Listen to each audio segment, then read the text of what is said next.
Yo, what's going on, everyone? Welcome back to the JT Sports Podcast. I'm your host, JT. Real quick, do me a favor. Hit that like button, subscribe to the channel, and turn on post notifications so you don't miss when we drop new content.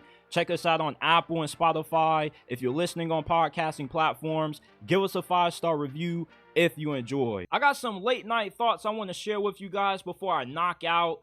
Steelers fans are doing anything they can to convince themselves Russell Wilson is still a good quarterback, and that goes as far as blaming his failures in Denver on one of the greatest offensive minds in NFL history. As much as I love Bryce Young, I'm willing to admit Carolina would have been a better football team last season if they had CJ Stroud instead of Bryce. I want to explain why. The Chargers, going into this season, to me, look like a playoff team, but some people feel with them not having a good roster, they may end up being overhyped this year and they could miss the playoffs. I want to explain why Jim Harbaugh doesn't need a stacked team to lead the Chargers to the postseason. And the SEC is expected to come down to Texas and Georgia for the conference title, but in my opinion, the Southeastern Conference is wide open this year. Anybody can win it. Before we dive into it, here's a quick word from our partner, Mint Mobile. Does it piss you off how much you pay for your monthly phone bill? Why are you getting frustrated when our partner Mint Mobile has plans as low as $15 a month that give you unlimited talk and text on the nation's largest 5G network? Stop getting frustrated with how much you spend on your monthly phone bill and go to trymintmobile.com/JT Sports and description and pin comment down below to get access to premium wireless for only $15 a month.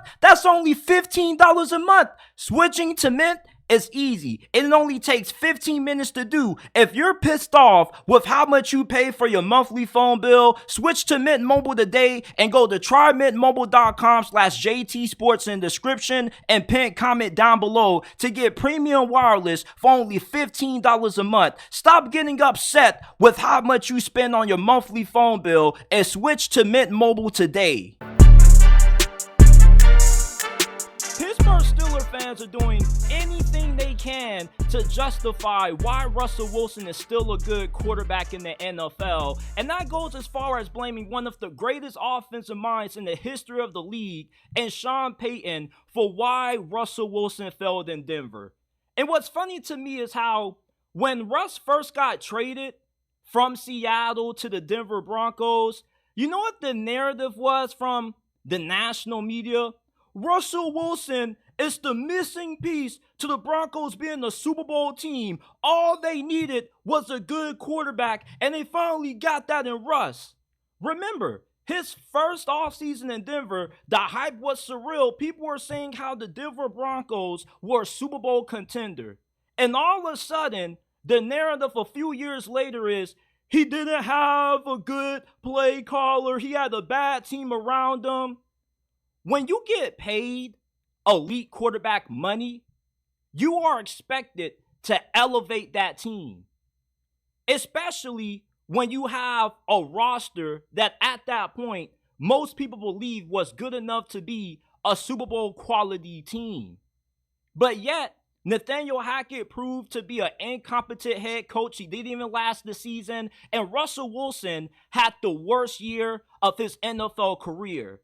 And then here comes Sean Payton, the guy who Steelers fans are trying to blame for why Russell Wilson didn't work out in Denver last season and why they ended up taking the NFL's largest dead cap in history to get rid of him, saying how Russell Wilson wasn't set up to succeed because Sean Payton's play calling was abysmal. And they also want to use this narrative that Drew Brees made Sean Payton. Are you sure about that? Because last time I checked, the following season after Drew Brees retired, Sean Payton had a winning record with 3 different quarterbacks. He started that final season in New Orleans 5-1 with Jameis Winston. He's the only head coach who was able to have Jameis Winston playing high-level, efficient, mistake-free football. He had a 14-2 touchdown interception ratio and had the Saints on top of the NFC South before he suffered a season-ending injury against the Buccaneers. Despite that, he was still able to win games and keep the Saints in the playoff hunt that year with Taysom Hill and Trevor Siemian at quarterback. I also remember back in 2019 when Drew Brees got injured, Teddy Bridgewater had a 5-0 record at quarterback and got paid a big bag by Carolina following that season due to Sean Payton's tutelage. But we're really trying to blame Sean Payton for the reason for Russell Wilson's fall off in Denver? How about why Seattle traded him in the first place? The year after they trade Russell Wilson, Geno Smith had one of the biggest insanity runs that we've ever seen in the history of this league. Steelers fans are trying to do everything imaginable, throwing shit at the wall to convince themselves that they're going to get the old Russell Wilson that we saw and grew up with in Seattle. You can call me a hater all you want to, but I rather be a realistic fan than be an overly optimistic fan. The reason why Russ failed in Denver was simple. He wasn't good anymore. When you pay the kind of money that Denver gave Russell Wilson, you're expected to overcome some limitations. That team was good enough to win. And if he was good, as what Steelers fans believe he is, Denver wouldn't have took the league's largest dead cap hit to get rid of him, and he damn sure wouldn't be playing on the veteran minimum. I hear nothing but the blame game instead of people putting the accountability on Russell Wilson. Everybody wants to vilify Sean Payton because he kicked Russell Wilson to the curb.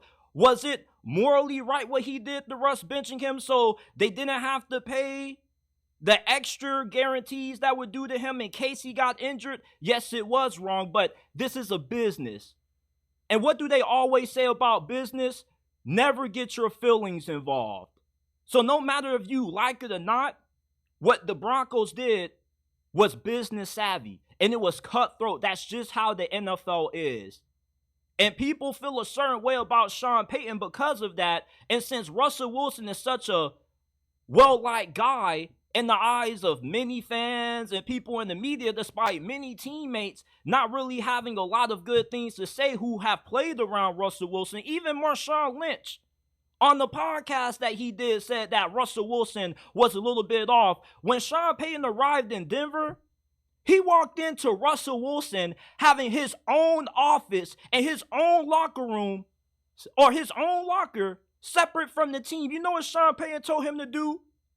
Pack your shit out of this office, pack your stuff from your locker, and go join the team, pal. Who are you to think that you're special enough to have your own dedicated office and your own locker away from the team? Sean Payton held this dude accountable. He held this dude to a certain standard because he expected a certain level of quarterback play for a guy who was receiving high-end quarterback money. You can say the play calling wasn't good all you want to, but Sean Payton wasn't able to run the system that he had so much success with Jameis Winston, Trevor Siemian, and Taysom Hill his final year in New Orleans, and all the years when he was winning with Drew Brees. Because when you have a guy like Russell Wilson, you have to tailor your offense around him. And what is Russell Wilson's game? Getting outside the pocket, making big throws downfield, and playing well outside the structure. But when does Russell Wilson struggle? When he has to play within the pocket, within the structure of the offense. A lot of the sacks that people tried to put on Denver's offensive line not being good, a large of them were due to Russell Wilson holding the ball too damn long because he was bailing out of clean pockets, trying to make defenders miss when he doesn't have the same athleticism now that he used to have in his glory days of Seattle. Steelers fans still think that Russell Wilson has some juice left in the tank and that he was held back by a bad situation in Denver, although he was seen to be the Messiah and he was supposed to be able to get that team to the Super Bowl, a place they haven't been since Peyton Manning retired in 2015, and instead, he's severely disappointed because he just wasn't good anymore. It's okay to admit that Russell Wilson has regressed. No player in the NFL plays at the same level that they did when they first entered the league all the way until they retire. You want to know why? Because the older you get, the more your athleticism starts to diminish and the less skilled you become. That's part of aging. Father time catches up to you. And with the play style that Russell Wilson has, he has regressed to the point where he can't have winning quarterback play based on the skill set that he has. When you aren't as good as an athlete, you don't have enough athleticism to outrun or make defensive linemen miss like how you used to with the Seahawks, you end up being forced to have to win from within the pocket. And that's when Russell Wilson was at his worst because he can't throw in the middle of the field. He was 22nd in the National Football League in 2023 in middle of the field pass attempts. He's scared to throw in the middle of the field, and plus he's not that accurate because he's short. You can say Drew Brees was short, but he had an inch or two over Russell Wilson. And Russell Wilson and Drew Brees had two different skill sets. Drew Brees was seen as a point guard. He got the ball out fast. He did what Sean Payton asked of him. And he ran Sean Payton's offense to its highest level of efficiency. That's not Russell Wilson. He's not a point guard. He's somebody who has to get outside the pocket, improvise, and make big throws downfield. And he doesn't have the same arm strength nor the athleticism to sustain that style of play anymore, being 35 years old of age. Russell Wilson has regressed, and the Steelers are going to be in for their first losing season under Mike Tomlin if Russell Wilson is the starting quarterback for this team for the whole entire 2024 season. If your argument is, well, he had better stats than Lamar and Matthew Stafford and Jalen Hurts, you're a box sheet watcher. You can't judge how good a player is based on their stats, because if that's the case, you mean to tell me that Russell Wilson is a better quarterback than Jalen Hurts, Matthew Stafford, and Lamar only because he had better stats? Get the hell out of here. Because if he was as good as what those stats indicated, Denver wouldn't have took a record history, dead cap hit to get rid of him, and he wouldn't be playing on the veteran minimum. I'm not hating. I'm telling you what the rest of the league feels about Russell Wilson. If you want a clear indicator of your worth, ask your employer what your worth is compared to how much you're getting paid to the rest of the people that you work with. If you're one of the best workers in your company, you're going to be compensated like one. The NFL told you what Russell Wilson is. Because if they still felt he was good, nearly every team would have been chalking at the bit to sign Russell Wilson. He only had really two offers. The Pittsburgh Steelers playing for the veteran minimum or getting slightly a little bit more with the New York Giants. But if he was as good as what Steeler fans still think he is, he would have had way more options. The NFL has told you what Russell Wilson's value is. He's a bottom 6, bottom 5 quarterback in the league as a starter. You can say he's better than whoever the Steelers had at QB last year, Mitch Trubisky, Kenny Pickett, and Mason Rudolph, but that still doesn't show much because the Steelers still have the worst quarterback room in the AFC North. And even if Russell Wilson plays at a serviceable level, the Steelers are still going to have the same exact thing happen to them if they make it to the playoffs. That's been transpiring the last couple of times they've appeared in the postseason, and that's been early round playoff exits because Russell Wilson isn't going to be good enough to outduel a Joe Burrow or Lamar Jackson or Justin Herbert or any of the top quarterbacks in the league in the opening round. Why Pittsburgh lost to the Buffalo Bills last year was because of Josh Allen. There was a clear quarterback mismatch. You need good quarterback play if you want to win in the postseason. Look at what happened with the Cleveland Browns last year. As much as we love the Joe Flacco insanity comeback story, when they played against the Houston Texans in the wild card round, it was clearly obvious who the better quarterback was, and that was the young prodigy and CJ Stroud. Why Mike Tomlin can't win in the postseason is because he doesn't have a good quarterback. The Steelers still are in the same position at quarterback that they've been ever since Ben Roethlisberger retired. The offense that Russell Wilson is going to be running gives me a lot of similarities to the offense the Steelers ran Big Ben's final season in Pittsburgh. Steeler fans are trying to point the finger at everybody else for why Russell Wilson failed in Denver, instead of pointing the finger at the guy who was expected to be the savior of that franchise, who was supposed to elevate that franchise to a Super Bowl level. He was paid high-end quarterback money and instead gave them low-end quarterback play. Sean Payton came in and helped this guy somewhat resurrect himself and still wasn't good enough. They decided we rather replace you with Bo Nix and Zach Wilson rather than continue to overpay you and keep you around, and that shows volumes.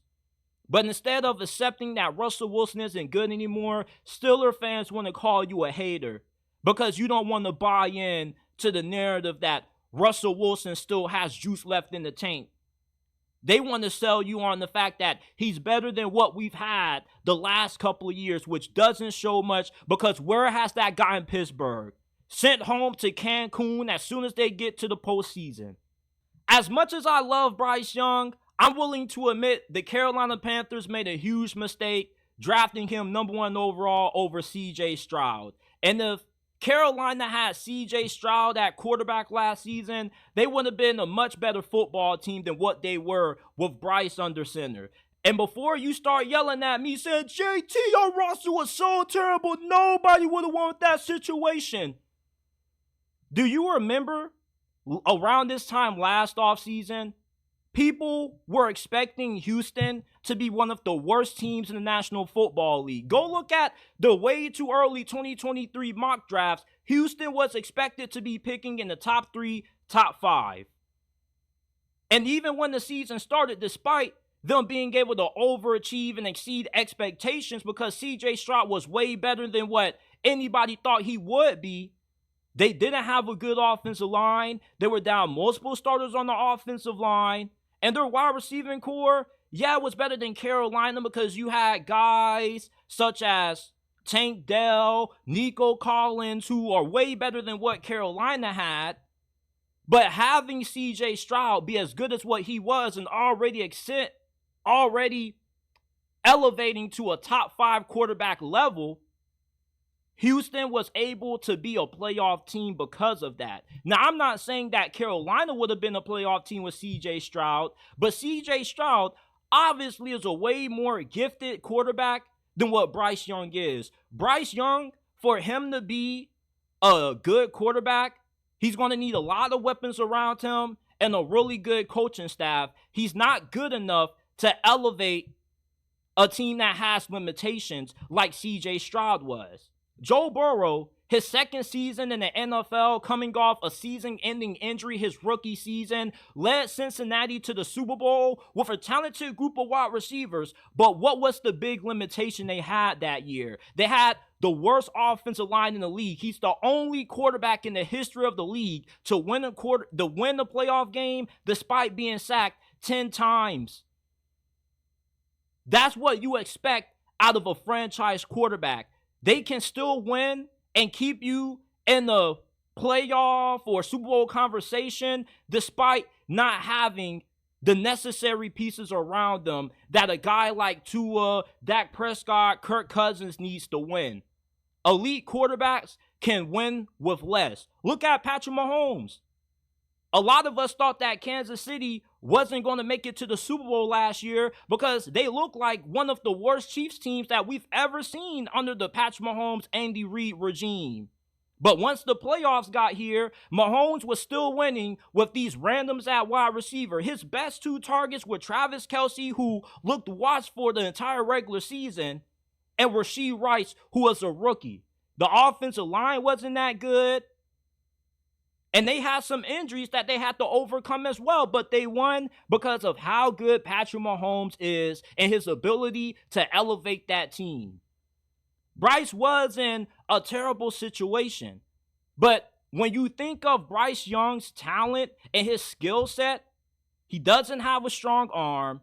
He isn't as good as an athlete as what CJ Stroud is, and his physical traits, such as his small frame, him only being 5'10", less than 200 pounds, definitely is a limitation that he has to overcome in his own right. Meanwhile, you look at CJ Stroud, he's bigger, has a way stronger arm. There are throws that CJ Stroud made for the Houston Texans that Bryce Young would never be able to make.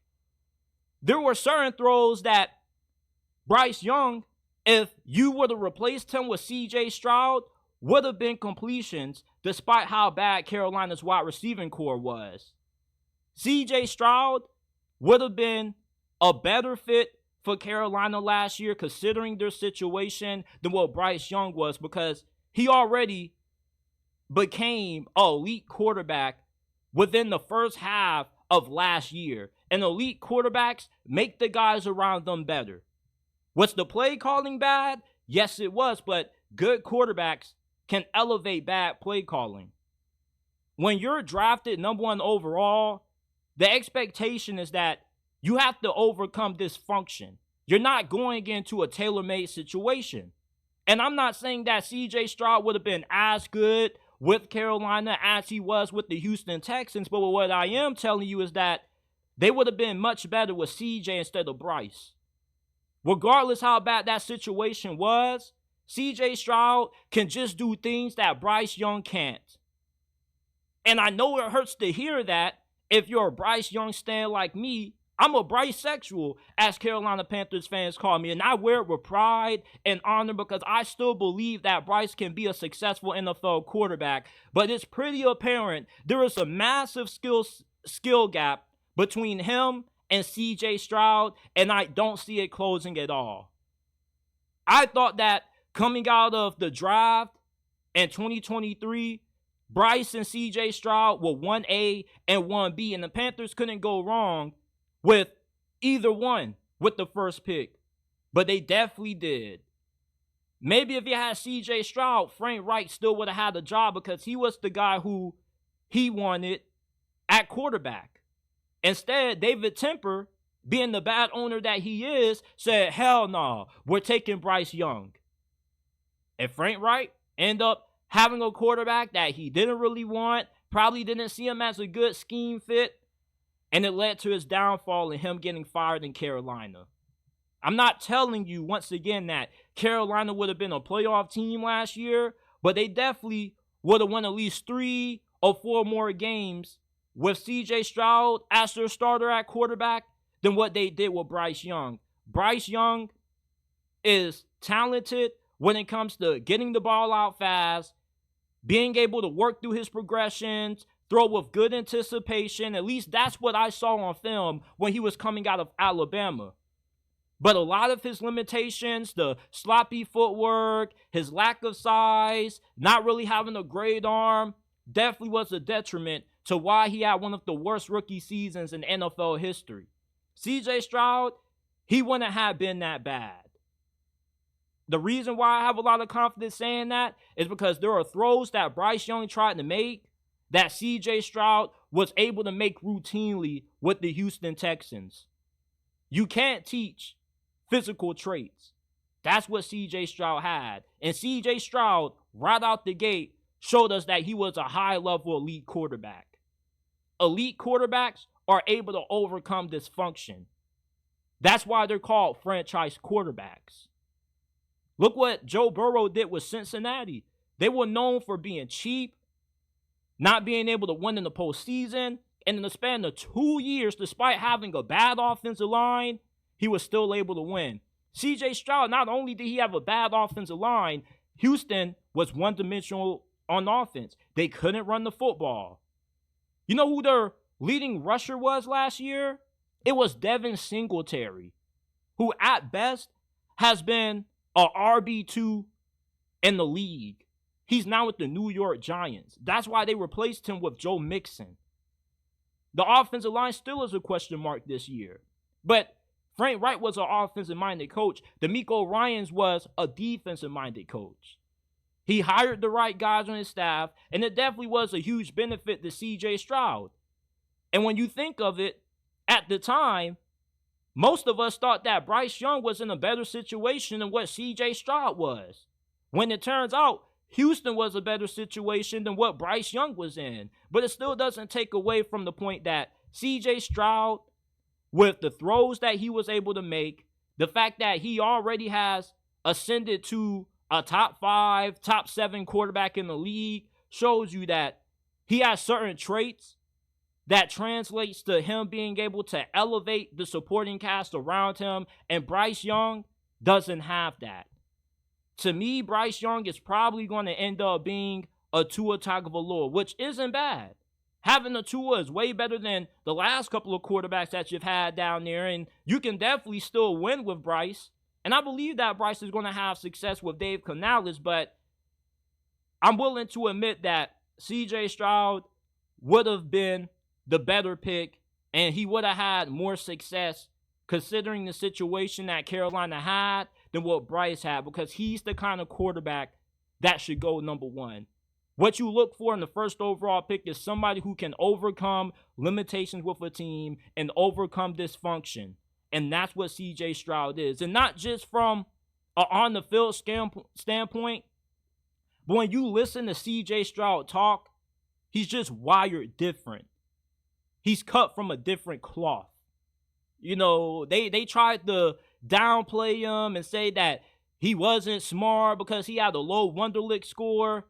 He said, I'm not a scholar, I'm a football player. Bryce Young had a high Wonderlic score. I thought that would translate too. There were a lot of things that I loved about Bryce out of Alabama that haven't translated to the NFL. CJ Stroud was a dog. I always knew that he was going to be a stud. I believe Bryce Young can still be a stud, but it's clear to me that Bryce Young will never be as good as what CJ Stroud is. Even if you put CJ Stroud and Bryce Young on the best team in the NFL, having a stacked offensive line and stacked receivers, CJ Stroud would still outproduce Bryce because he's just better. Stronger arm. He goes through progressions better. He's more accurate. Throws a way better deep ball. He can make way more tight window throws. I'm not talking about from 10 and 20 yards. I'm talking about tight window throws against man coverage 40, 50 yards down the field, outside the numbers.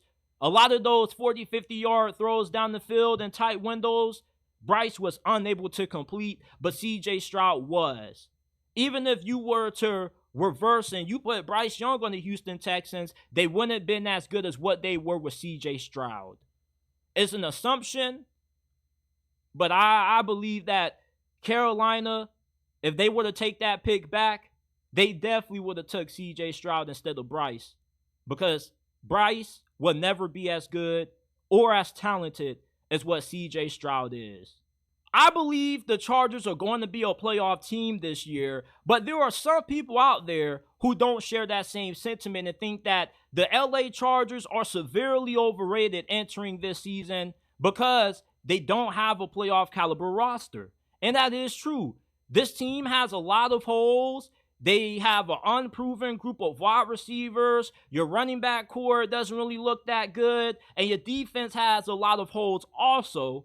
But when you have an elite head coach in Jim Harbaugh who has proven that he's able to win in the National Football League, we seem to forget his first 3 years with the 49ers. He took them to 3 straight NFC championships and a Super Bowl appearance. Before that, the 49ers were irrelevant. With Jim Harbaugh being paired up with Justin Herbert, you're going to have one of the best head coach quarterback duos in the league. And normally that's a recipe for a successful season, considering the schedule that the Chargers have this year. They play 7 teams this season that didn't make it to the playoffs last year. Plus, you're going to be massively improved up front. Jim Harbaugh, what's his mantra? Being a physical, tough football team, winning in the trenches. Under Brandon Staley, the Chargers were soft, and they also were undisciplined. There were a lot of games that the Chargers lost because their defense had a lot of blown coverages, missed assignments, missed tackles. You're not going to see that under Jim Harbaugh. When you have a great coach, he can win with not having a stacked team, because there are certain games that good coaching can win you, that bad coaching loses you. Under Brandon Staley, you gave up 60 points to the Las Vegas Raiders with Aiden O'Connell. That damn sure isn't going to happen with Jim Harbaugh being your head coach, and I can guarantee and promise you that. And with Jim Harbaugh, your offensive line, your defensive line are going to be able to help you win at least 8 to 9 games, bare minimum, this season. Jim Harbaugh is that good as a coach. You can say, well, if he's that good, why did he get fired by the 49ers? He got fired due to him getting into it with the front office. And I bet you if the 49ers could go back and redo that decision, they would, because after that they had Jim Tomsula, Chip Kelly, and neither one of those guys had winning records, and they were awful hires, which is why they ended up hiring Kyle Shanahan right after him. And that's when their franchise started to turn around. But Jim Harbaugh, with him being able to have the amount of success he did quickly with the 49ers, it's not crazy to expect him to have that same amount of success with the LA Chargers out the gate. Now, are they going to be able to make it to the AFC Championship? Probably not, but they definitely could make it to the playoffs, win a wild card game, and be competitive in the second round, in the divisional round. Eventually, their lack of talent is going to come back to haunt them if you end up having to play a stacked team such as the Baltimore Ravens or the Kansas City Chiefs, because you're going to have a team that's just as talented, if not more talented than you, with just as good or better coaching. But for them to be a playoff team, all they have to do is beat teams such as the Falcons, who is a big mystery when it comes to seeing how good of a coach Raheem Morris is, because the last time he was a head coach in the league, he got fired by Tampa Bay. Carolina is expected to be one of the worst teams in the league. The Saints have Dennis Allen as their head coach and Derek Carr as their quarterback. So just with you going up against the NFC South alone, you should sweep that division. You should be 4-0. Your division in the AFC West isn't even that tough. You can definitely split with Kansas City, and you should mop the floor with the Las Vegas Raiders. They got no quarterback. They got a decent team and other positions, but their offensive line isn't that good. The Denver Broncos, as much as I love and respect Sean Payton, they got a lot of holes on that team that they're not going to be able to make up for due to coaching, because they're going to have a rookie quarterback. There are so many advantages that the Chargers have going into year one under Jim Harbaugh that shows you they don't need to have a stacked team to win. Their schedule's easy. Their division isn't that tough. All you need is for Justin Herbert to stay healthy and for Jim Harbaugh to do what he does best: turn you into a physical football team. You hire Greg Roman as your offensive coordinator. When he first got hired and they asked him, so Greg, what are you going to do to help Justin Herbert? Everybody thought the answer was going to be get more wide receivers, do this in the passing game. Greg Roman gave the Greg Roman answer. He said, man, can you imagine Justin Herbert with the great run game? That's been the biggest inefficiency that Justin Herbert has had to deal with ever since he first got drafted by the Chargers. Their lack of a great run game. That's why you lost to Jacksonville in the wild card round not too long ago when you made it to the postseason. Because when you're up that big, you have to be able to run the ball so you can take time off the clock. You couldn't do that against Jacksonville, and that's why they came back and beat you, because you couldn't sustain ball control. You couldn't control time of possession. That's going to change under Jim Harbaugh.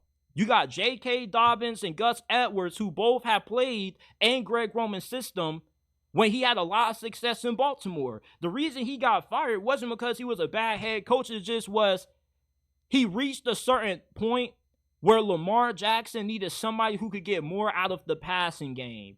Greg Roman is one of those coaches that you hire him to be your OC for 2-3 years, and then eventually once you get to a point where you're a Super Bowl caliber football team, that's when you go and you find the OC that can take your passing attack to the next level and then make you a complete championship team.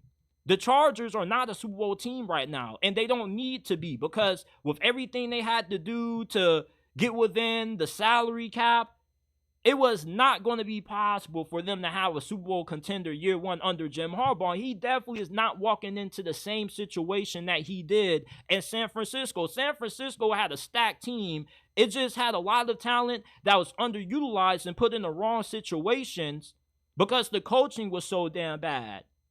But you still are good enough to have immediate success right away year one under Jim Harbaugh.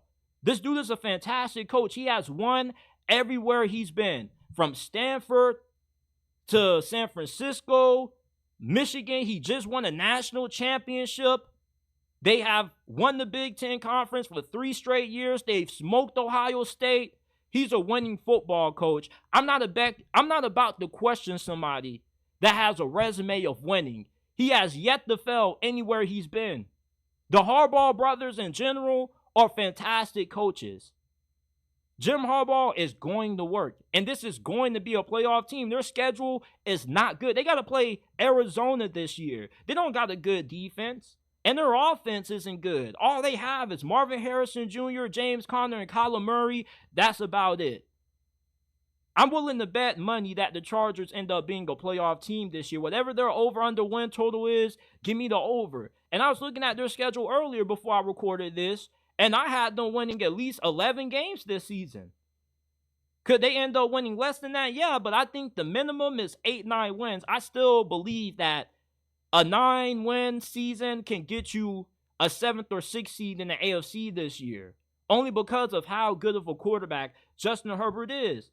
Justin Herbert is the most overhated quarterback in the league, in my opinion, because too many people blame the Chargers' shortcoming on him and don't put enough of their shortcomings on poor coaching.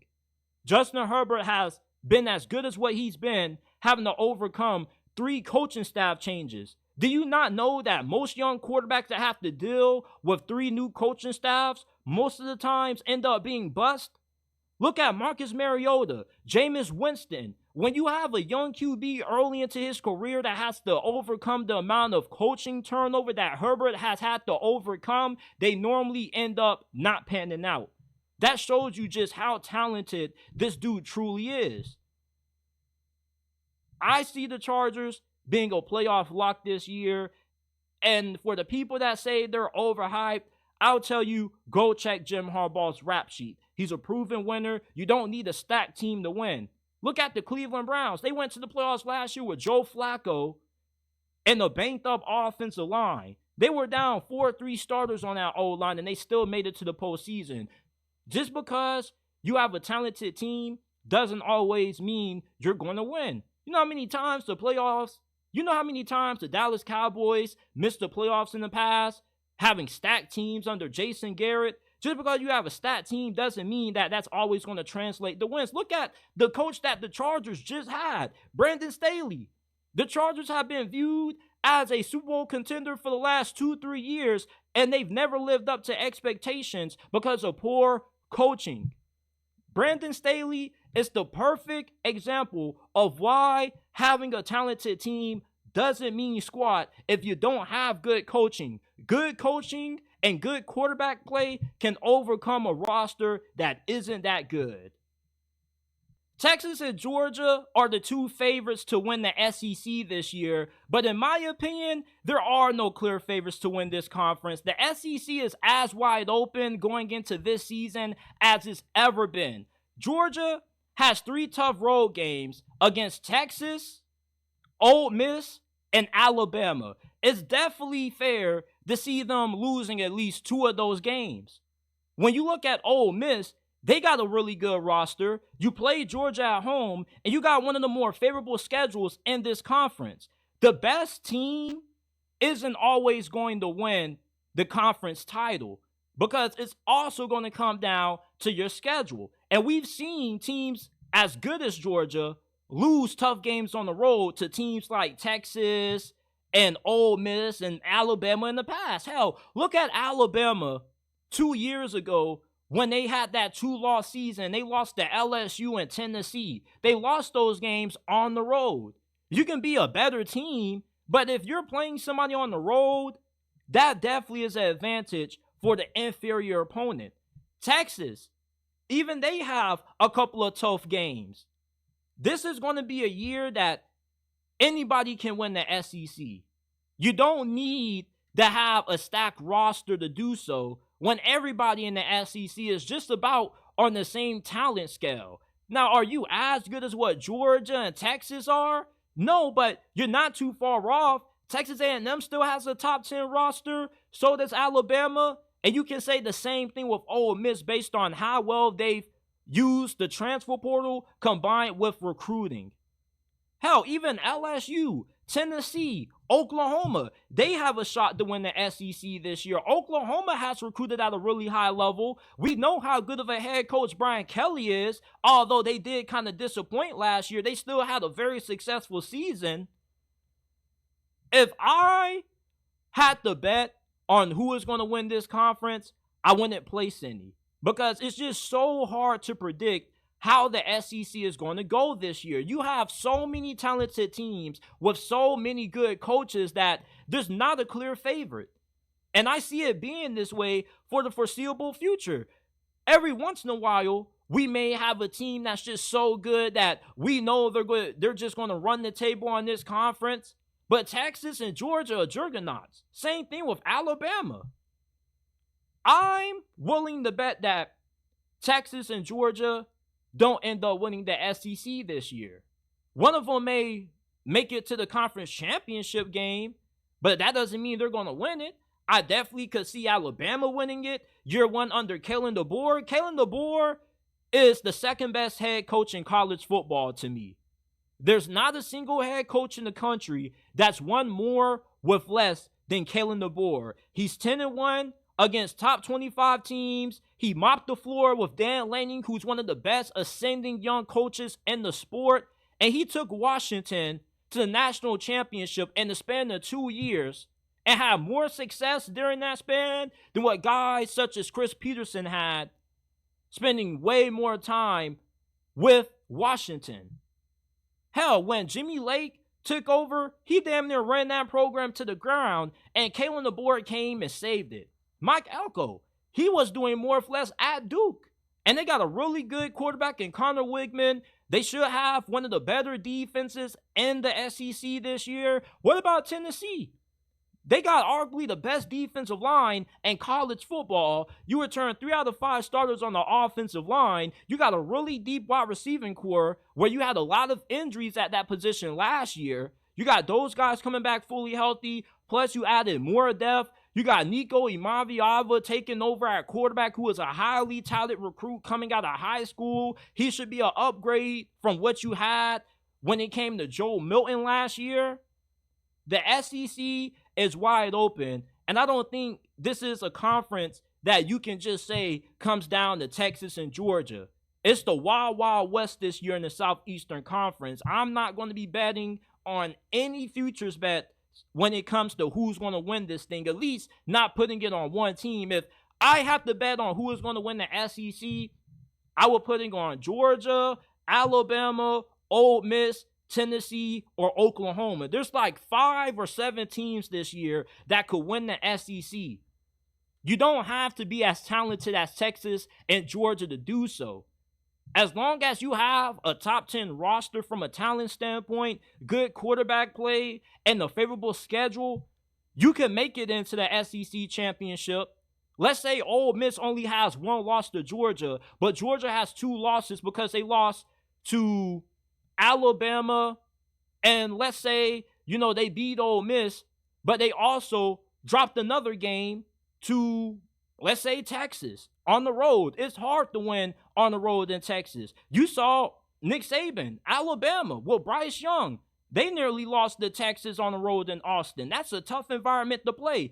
You're playing 3 tough road games and 3 of the most difficult places to win on the road in college football. So it's definitely not insane to see Georgia being a 2-loss team. Meanwhile, you could have a 1-loss Ole Miss that, although they lost to Georgia, they still got into the SEC championship because they had less conference losses than what Georgia had. With conference realignment, oversaturating these conferences and making them just so stacked where you got so many good coaches, so many top 10 teams from a talent standpoint, it's going to be hard finding a clear favorite every single year. Could there be a team that runs the table and goes undefeated? Yeah, but I'm not expecting that to happen this season. There very well could be an SEC champion that has 2 losses this year in conference play. Hell, Georgia could miss the SEC conference championship and still win it all this year. I'm not saying that Georgia and Texas are overrated. What I'm telling you is that the SEC is so stacked with how many good teams there are and with the way these schedules are aligned. For you to truly be able to win this thing and go undefeated, you need some breaks in the schedule. And having to play 3 tough road games like Georgia has to, it's really hard to see them making it to the SEC championship this year, despite how talented they are. Because in college football, you could be a more talented team than the team you're playing against on the road, but home field advantage definitely has a big impact on deciding the wins and losses. I think a SEC champion that we crowned this year is not going to be named Texas or Georgia. And that's my bold prediction for this college football season. This is it for this episode of the JT Sports Podcast. I appreciate you guys for tuning in. If you enjoy it, leave a like, comment, subscribe. Remember that we're not just a YouTube channel, we're a podcast. You can find us on Apple, Spotify, Amazon, wherever you get your podcast from. Follow us on Twitter at JT Sports __ and on Instagram at JT Sports _. And I will see you guys shortly with another episode.